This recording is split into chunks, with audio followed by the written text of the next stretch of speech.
If you get $800 a week unemployment benefits, and you live with a partner who also is getting $800 a week unemployment benefits, $1,600 a week, Laura, $83,000 a year for that household in unemployment benefits. The median income in America is only $63,000.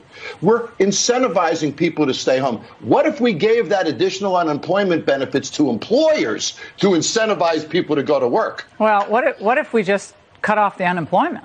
I mean, hunger is a pretty powerful thing. I don't mean physical hunger, because people who truly are in need help. I'm talking about people who can work but refuse to work. But the government is literally putting anvils in many ways on people's shoulders, either through the mandates, regulations, and now through free money, which obviously we're all going to, the piper eventually has to be paid. John, I want to ask you, though, about this idea of work-life balance, because look, no one wants to miss their kids growing up. No one wants to.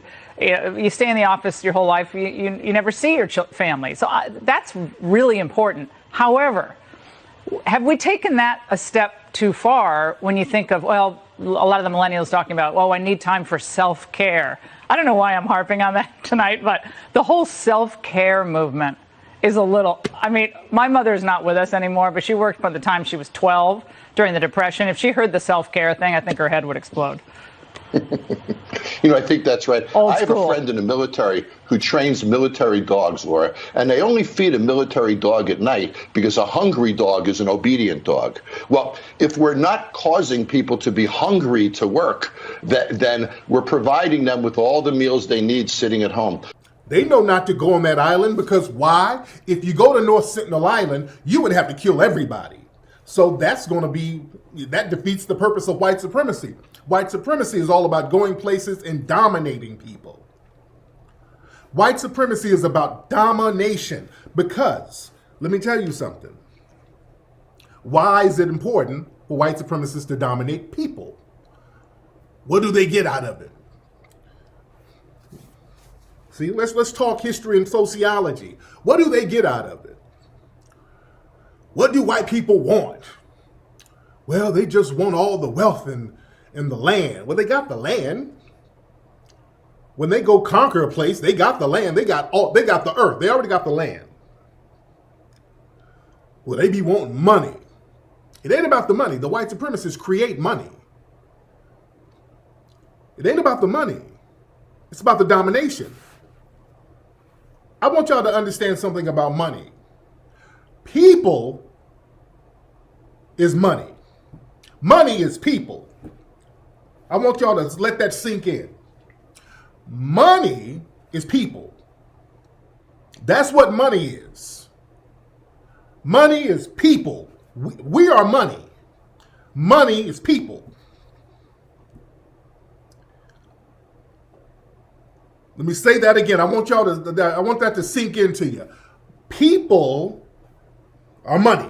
That's what, when people talk about money, money is people, because money is time and energy. That's what money is. Money is time and energy. This is what we pay for, and this is what accumulates other tangible goods. Money is time and energy. You see?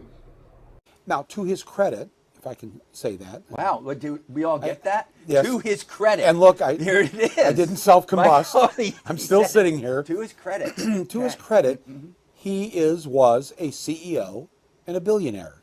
How many CEOs of corporations that you know that believe in democracy? They don't run their corporations like a democracy. They run it as a dictatorship. I'm in charge, do what I say, or leave. And also they end up making the most money. So he likes that idea of the few making the most money while everybody else works their butts off, working longer hours than people ever had before, many people working 2 jobs. And he wants the say. He wants to be able to say, this is the way it's going to be. I mean, we've seen him just recently call for an investigation as to whether or not the license of NBC should be taken away because they did something he didn't like. Taking away the license of a television network. He does not believe or like the idea of a free press. In fact, he calls it a fake press. He doesn't believe that, he doesn't believe in obviously unions. He doesn't believe that people should have collective bargaining rights, all these things that we believed in for a long time. He doesn't believe in. He hates, obviously, all welfare. If he could, I'm sure he would reduce Social Security. These pesky entitlements. Pesky entitlements. Yeah. And you think of your 80-year-old mother, your 90-year-old grandmother, not the only reason that they've able to have some kind of sustenance and live quasi-decently is because we've had this for so many years. That's the danger here, that his lack of respect for the things that we all believe in is very, very dangerous. And this movie asks the audience, take him seriously. Stop calling him an idiot. Stop saying that he's crazy. He's crazy like a fox. He outsmarted us all. A conservative guest on Fox News thinks that poor people should be treated and starved like dogs. Take a look. We're incentivizing people to stay home. What if we gave that additional unemployment benefits to employers to incentivize people to go to work? Well, what if we just cut off the unemployment? I mean, hunger is a pretty powerful thing. I don't mean physical hunger, because people who truly are in need help. I'm talking about people who can work but refuse to work. I have a friend in the military who trains military dogs, Laura, and they only feed a military dog at night because a hungry dog is an obedient dog. Well, if we're not causing people to be hungry to work, then we're providing them with all the meals they need sitting at home. Okay. Yikes. What in the actual fuck? Now, that was on Laura Ingram's show, and this John Taffer guy, not good. So let me just point out how, by the way, this is not only dehumanization, of course, but it's actually the capitalist mindset. Starve people enough so they have to work. So they want to be hungry for work, or in this case, literally hungry. And he uses this example. Here's the thing. No, I don't believe the military starves dogs. For one, that's animal abuse. But again, he goes on to dehumanize real human beings. And this is what they do.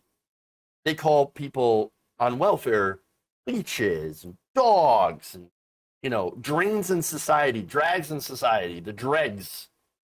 It's gross, incredibly gross. The Lord detests differing weights, and dishonest scales do not please him.